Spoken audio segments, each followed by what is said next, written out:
Less overhead. So as we mentioned in the last slide, when you're worrying about less, your overhead is less, right? So when it comes to building a traditional server, you have to pick the operating system that you want to use, the version of the operating system.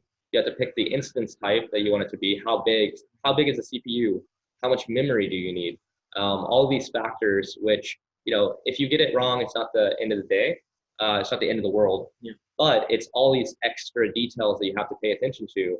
And if you scale that exponentially over a gigantic company, $1 billion company, you're talking hundreds of meetings that have to take place just to make these tiny little decisions. With serverless, those go away. And it goes away because it's one little click of a button change. So you no longer have to, fumble around of like, how much memory do we use? The data speaks. The data drives those decisions because you can load something up on a function, on like a Lambda function, run it and deploy it, and then you can measure to see like, are you running out of memory? How long is it taking for the function to run, right? And those type of small level details you don't get when you're running a server, unless you have very detailed monitoring. So some companies, it's not the biggest problem, but they did a lot of work to get to that point. Yeah.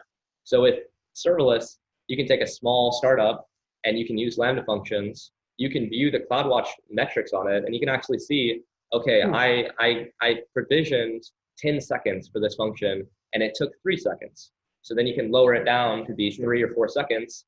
Obviously, you want to keep some buffer there, but the idea being that you can really fine-tune all these granular details, and the more fine-tuned it is, like for instance, let's use the memory example, right? So if you have a cloud function and it's got memory, what ends up happening is that the price of that function goes up based on how much memory you provision.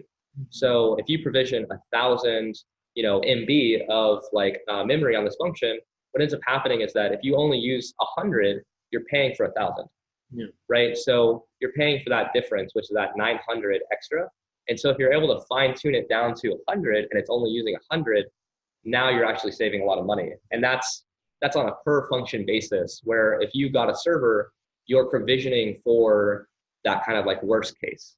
Sure. So you're provisioning for the Super Bowl when you're getting hit with tons of traffic and that spike's going to, shoot up. And there's ways to get around it with servers, but it all feels a little bit like, hacky workarounds, right? So you're going to add extra servers the day before this huge event. That will then help with the spike. And a lot of times people miss the target. So, we did contracts a while back earlier this year at a $1 billion company that was trying to do this type of pre-provisioning of servers prior to some gigantic event, like a rollout of a new app. And the problem with it is they always got it wrong. They always got it wrong because you don't know how big that user count's going to be ahead of time. Yeah. You can guess at it, but if you don't provision like 4 times or 10 times your expected thing, you're just going to miss the target. And what happens is that you're paying 4 times or 10 times.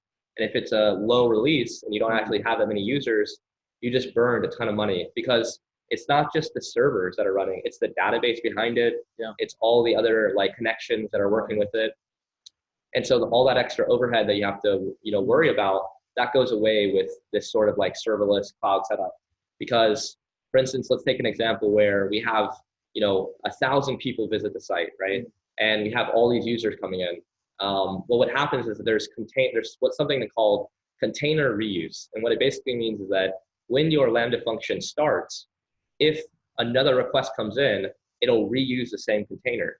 And so what's great about that is that your server continues to run and you're paying for the time that the function is running, but the function running faster because it's already been started, right? So, the way that I like to describe this is like, imagine you have, you've got a truck, it's the middle of winter, you start it up, it takes a while for it to start up, you leave the engine running to warm it up, right?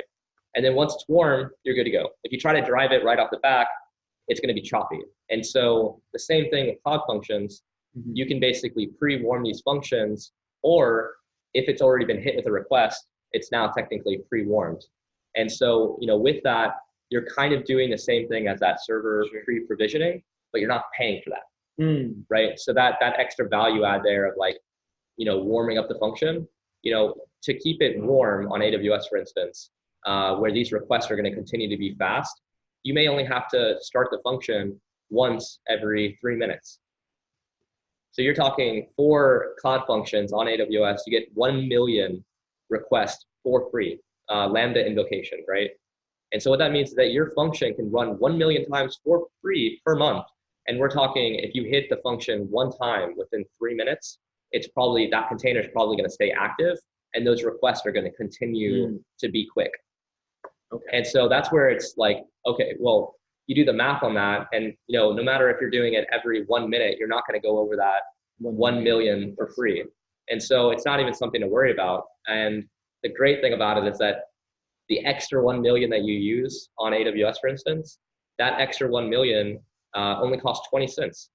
So if you do go over your 1 million, you're going to pay 20 cents for another 1 million. And so you could hit it every 1 minute, or you could hit it every 30 seconds, right? It's not going to be the biggest impact. So less overhead, do more with less, all about it. And I wanted to ask, what sort of like cost savings or percentage of savings are you seeing from companies that are, instead of provisioning all these servers, moving more towards a serverless solution? Like, what does that look like concretely? Yeah. Like how big of savings are we really talking about for some of the companies that you've seen? Because I imagine if you're a large enterprise company and you're, not just provisioning 4 more, but like 10 more or 20 more servers, if you're getting like Super Bowl traffic. Yeah. So this is where it gets kind of interesting. If we had a whiteboard behind us, we could probably draw it out. But so you can imagine there's multiple layers of, kind of running compute or running an application, right? So you have servers, you have containers, and we'll say we have cloud functions, right? So if you're a traditional company, actually there's another layer there, which is the on-premises server, right? Yeah. So if you're running the on-premises server, your costs are much higher in the fact that you have to worry about the full the networking, or sorry, not the networking, but the hardware, the power for it. If anything breaks or whatever, you have to fix it. If you're on AWS, you don't have those costs, so your cost is going to be much less. Also on AWS, it's pay as you go. So as you use resources, you pay only for the time consumed. With that in mind, we'll just worry about these 3 categories, right? Sure. So if you run a server and you have to scale it up and pre-provision, your costs are going to be, the highest at that point, right? So let's imagine that we're a traditional company. We have test servers, we have development servers, and we have production servers. So the test servers, those are for your QA. These need to happen because you're testing the app before it gets moved to production. Yeah. The development ones, those are for your developers to roll out new changes. Then they're going to push it up to test. The test is then going to move it to production. And so you need these 3 different stages to be able to do your work. And so in a situation like that, for one, just a really poorly designed application, you're just going to have 3 servers in that example. 1 for production, 1 for test, 1 for dev. In all reality, you're probably going to have 3 or 10 in each one of those categories. Sure. And if you're a company that's like, Adidas or something, you're going to have 1,000. So, or you may have 3,000 in production, and then maybe 5 and 10 in dev and test, right? But regardless, that's kind of the structure of it. And so the biggest thing to keep in mind is that when you do these stages, you want every stage to be identical, because you don't want your production to be this like edge case where your production doesn't match dev and test, because then you're creating stuff which may not actually match the production rollout. Yeah. So what these companies do is they provision production level servers for dev and test sometimes, strictly to make sure that the stuff that they're testing matches when they move to production. And so if you're doing servers, you're obviously, let's say you're using 30 servers, right, for all these different stages. That cost, could be in the, $3,000 per month range, right? And then you move to containers. So containers are going to be a little bit more optimized. Maybe you can get away by, with like 15 servers at that point. And the reason why you can is because, when you think about containers, you can actually have 1 server and then have 4 different containers running on that server, right? Or more. And so it's much more fine-tuned to the compute that you're actually using with a container. However, you usually need multiple containers. Yeah. And so you have 15 servers and maybe have 30 containers, or 60 containers, however it ends up being. So that's going to be a little bit cheaper option as the container side. And then past that point, you have cloud functions. Cloud functions are going to be only paid per second that it's used, right? Wow. So if it's not on, it's not being charged. Whereas the containers and the servers, they run 24/7. So it doesn't matter if it's a server or if it's a container, Yeah. they're running 24/7. And so in the server example, that's the 30 servers running 24/7. The containers, maybe it's half the cost because you're only running 15 servers, but it has to run 24/7. And in the cloud function example, maybe you're running 100 different cloud functions, and you're paying 1 million invocations for 20 cents. Mm-hmm. And so that cost estimate, it drops 80%. So That's huge. I mean, the cost savings there are insane, and if it's well architected, even though other resources like API Gateway and CloudWatch, those costs go up with a serverless setup versus like containers or servers. But the thing to understand there is that as long as it's well architected, you can get away with savings of like 70 or 80%. And that's just on the raw time that it's running, right? Sure. So that's not even considering the operations people that are working on those individual servers or containers. And if something breaks, somebody's having to manually fix it. With serverless, AWS is handling all those things underneath it.